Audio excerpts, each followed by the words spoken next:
Como acabamos de ver, las matemáticas y la astronomía fueron los dos saberes que más se desarrollaron en Egipto y Mesopotamia. Efectivamente, estos dos saberes son considerados como el legado más importante de las culturas fluviales a la historia de la ciencia. Los sumerios desarrollaron además dos sistemas de numeración que fueron adoptados por todos los pueblos que les siguieron y que llegan a nuestros días: el sistema de numeración decimal y el sistema sexagesimal. 2500 años antes de Cristo, los sumerios ya habrían desarrollado tablas de multiplicar que empleaban fundamentalmente para calcular el área de los campos, de las zonas agrícolas que ellos explotaban, y también para calcular volúmenes de diversos cuerpos, como por ejemplo los de los ladrillos que empleaban para la construcción de sus famosos zigurats. Para calcular el área de superficies circulares, los sumerios llegaron a dar a pi el valor de 3. Además, desarrollaron las fracciones y las ecuaciones cuadráticas y cúbicas. Es decir, los sumerios comenzaron a relacionarse matemáticamente con la realidad. Empezaron a usar esta extraña herramienta creada por la mente humana que no encontramos en la naturaleza para describir el mundo físico. Las matemáticas empiezan a ocupar un lugar preponderante en la explicación de la realidad, uno de los elementos clave, como bien sabéis, de la ciencia moderna. La matematización de la naturaleza, es decir, la explicación de la realidad mediante este lenguaje, resumida en la famosa frase de Galileo: "El libro del mundo está escrito en caracteres matemáticos", constituye uno de los rasgos principales de la revolución científica. Una idea que hoy en día nos parece completamente adecuada y normal. Claro que sí, ¿cómo no va a usar la física, las matemáticas para describir el mundo? Por supuesto. Sin embargo, esta idea no fue aceptada durante toda la historia de la humanidad. Si bien los sumerios empezaron a darle esta aplicación práctica, no todos los grandes pensadores, no todos los grandes físicos aceptaron a las matemáticas como una herramienta privilegiada para entender el mundo. Uno de los filósofos más importantes que rechazaron esta idea fue Aristóteles. Veremos su teoría cuando lleguemos a Copérnico y veremos la importancia que tuvo la física aristotélica para el desarrollo de la ciencia europea. Aristóteles consideraba que no teníamos que fiarnos demasiado de las matemáticas a la hora de estudiar la naturaleza. Él tenía muy claro que la matemática era una creación propia de la mente humana, y si bien era una herramienta adecuada a nivel práctico, que más o menos nos ayudaba a definir las áreas de los campos, a hacer las cuentas del comercio, no debíamos dejarnos atrapar por la magia de las matemáticas, porque lo que ocurre en las matemáticas no siempre se da en el mundo. ¿Qué es lo que quería decir Aristóteles? Que no debemos aplicar inmediatamente el hecho de que nuestra mente tenga una estructura al hecho de que la realidad también responda a esta estructura. ¿Cuál es uno de los ejemplos más importantes ofrecido por Aristóteles para explicarnos esta idea? La divisibilidad de la materia. Aristóteles nos dice, en la física, en su libro más importante, con el título Física, acerca del estudio de la naturaleza: si nosotros tomamos una cantidad de materia, según Aristóteles, y la empezamos a dividir, esta materia llegará a un punto en que ya no sea divisible, es decir, la materia no es infinitamente divisible, llegaremos a una unidad mínima a partir de la cual, si ya hacemos otra división, desaparece la materia, ya no hay más materia, ya no hay nada, la habremos deshecho. Sin embargo, nos dice Aristóteles, el número en matemáticas es infinitamente divisible. Así que él nos llama la atención, no tenemos que confundir el número con lo numerable. Las matemáticas operan y describen una realidad matemática, pero la física, si bien evidentemente tienen cosas en común y sirven para explicarse, no tiene por qué responder a una estructura matemática.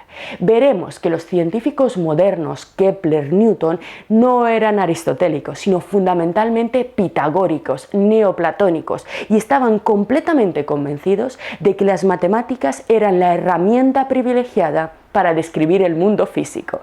Llegaremos a la caída de Aristóteles, a la nueva ciencia de Copérnico, pero quiero que veáis cómo la interpretación matemática del mundo empieza ya con Mesopotamia. Los egipcios, pero sobre todo los babilonios, fueron además atentos observadores de los cielos. Los pueblos asentados en Mesopotamia llegaron a conocer el cielo con un detalle sorprendente, un detalle que conocemos muy bien porque nos han legado cientos de tablillas con mediciones astronómicas. Este interés tan marcado por conocer con absoluta precisión la posición de los astros fue impulsado inicialmente por un interés religioso. Los babilonios estaban absolutamente convencidos de que la posición de los astros sobre el cielo determinaba la vida de los individuos. Como hemos visto en otros cursos, esto es una forma de determinismo astrológico. Ello hacía que, a la hora de entrar en batalla, a la hora de elegir un nuevo rey o de cosas mucho más cotidianas como casarse o no, los babilonios siempre tuvieran que consultar al cielo. Así que fijaros, antes de que comenzara la astronomía como ciencia, el ser humano miraba a las estrellas en busca de respuestas. Sus meticulosas y valiosísimas observaciones requirieron tiempo, organización, escritura y registros. Sin embargo, los babilonios introdujeron otra innovación absolutamente importante para la ciencia, y es que fueron los primeros en construir edificios específicos diseñados concretamente para la observación astronómica. Efectivamente, los babilonios construyeron con un fin religioso, pero sobre todo observacional, sus torres escalonadas, sus zigurat, que fueron observatorios que acercaban la mirada de los astrónomos a las estrellas. Así, en lo que hace a sus edificaciones, que requirieron nuevamente un enorme esfuerzo económico, los babilonios elevaron sus zigurats. Edificaciones que no solo formaban parte del paisaje urbano de sus ciudades, sino que ocuparon lugares centrales y privilegiados de las mismas. El más importante y el más famoso fue el zigurat de 7 pisos y 91 metros de altura, la famosa Torre de Babel de la Biblia, cuya construcción fue ordenada por el rey Asurbanipal. Los 7 escalones del zigurat, según cuenta Heródoto, el historiador griego, estaban vestidos con ladrillos vidriados de 7 colores que representaban los 7 planetas conocidos. Fijaros la importancia que tenía el cielo y su organización para los babilonios. El número 7 se repite una y otra vez en su cultura. Hemos heredado de la cultura babilónica la división del año en meses y la división de los meses en semanas de 7 días. Aquí está. Los 7 días de la semana representan los 7 planetas conocidos. A su vez, ellos dividieron el día en 2 partes de 12 horas y la hora en minutos y segundos. El sistema sexagesimal que introdujeron también en la división del tiempo. Asimismo, los babilonios describieron el movimiento oscilatorio anual del Sol por el firmamento, observando que al cabo de un número determinado de días, el punto del ocaso vuelve a la situación original. El recorrido del Sol a lo largo del año sobre la esfera celeste recibe el nombre de eclíptica, y sobre ella, en un margen de unos pocos grados, aparecen un tipo de estrellas llamadas helíacas. Si se anotan las estrellas helíacas, se observa que el Sol va recorriendo una sucesión fija de constelaciones o de agrupaciones de estrellas, conocida como banda zodiacal. Esta faja de la esfera celeste fue dividida en sectores, cada uno de los sectores dominado por una constelación. Los llamados signos del zodíaco, que hoy conocemos, tienen su origen en estos segmentos en los cuales los babilonios dividieron la eclíptica. Sus nombres fueron cambiando a lo largo del tiempo. Los griegos les dieron los nombres que nosotros empleamos hoy en día, pero la estructuración del cielo fue la misma.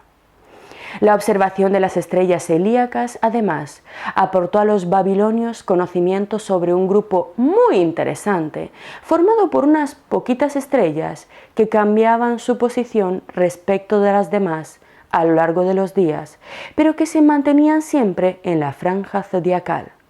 Estas rebeldes estrellas, estas estrellas vagabundas, que los griegos llamarían planetas, eran 5. Llamaron tanto la atención de los astrólogos por su anómalo movimiento que merecieron un estudio especial. Conservamos tablillas del segundo milenio a.C. escritas en el reinado de Amisaduga donde se recogen las posiciones de Venus como estrella privilegiada. Los primeros pasos de la astronomía consistieron en intentar explicar por qué demonios esas estrellas se movían como lo hacían. Lo vamos a ver a lo largo de nuestro curso. Esta fue precisamente la llama, la chispa que encendió la revolución científica. Eso fue lo que intentó explicar Copérnico, lo que intentó explicar Kepler. ¿Por qué las estrellas, los planetas se mueven así? ¿Nosotros estamos en el centro o en la periferia? ¿Qué son esos vagabundos misteriosos del cielo? Otra idea interesantísima que quiero que veamos antes de terminar con el estudio de las culturas fluviales, muy importante y muy curiosa, es el hecho de que incluso en Mesopotamia y Egipto ya existía una clara demarcación de la ciencia. Es decir, había una clara distinción entre lo que es ciencia y pseudociencia. ¡Qué raro! Vamos a verlo. Efectivamente, ellos, como vamos a ver enseguida leyendo unos cuantos textos preciosos, tenían muy claro qué tipo de conocimientos formaban parte del ámbito científico o protocientífico y qué ideas tenían que ser desechadas como falsa ciencia, como falso conocimiento. Lo veremos en nuestro estudio de la ciencia moderna. Esta demarcación, esta distinción entre ciencia y no ciencia será, digamos, la primera parte, el primer paso que darán los científicos a la hora de crear la ciencia moderna. Veremos cómo el trabajo de Descartes y Bacon, por ejemplo, se centrará fundamentalmente en una crítica a todos los conocimientos supersticiosos, míticos, de corte completamente irracional, que estaban, digamos, contagiando el pensamiento europeo sin dejar avanzar a un nuevo tipo de pensamiento científico. Toda la actividad racional de Bacon y de Descartes fundamentalmente se centró en esto, en intentar desentrañar claramente qué es ciencia y qué no. Para ello, para demarcar, para distinguir ambos campos, necesitamos un criterio. ¿Cuál creéis que fue el criterio que emplearon los mesopotámicos para distinguir entre ciencia y pseudociencia? Efectivamente, nada más y nada menos que la utilidad.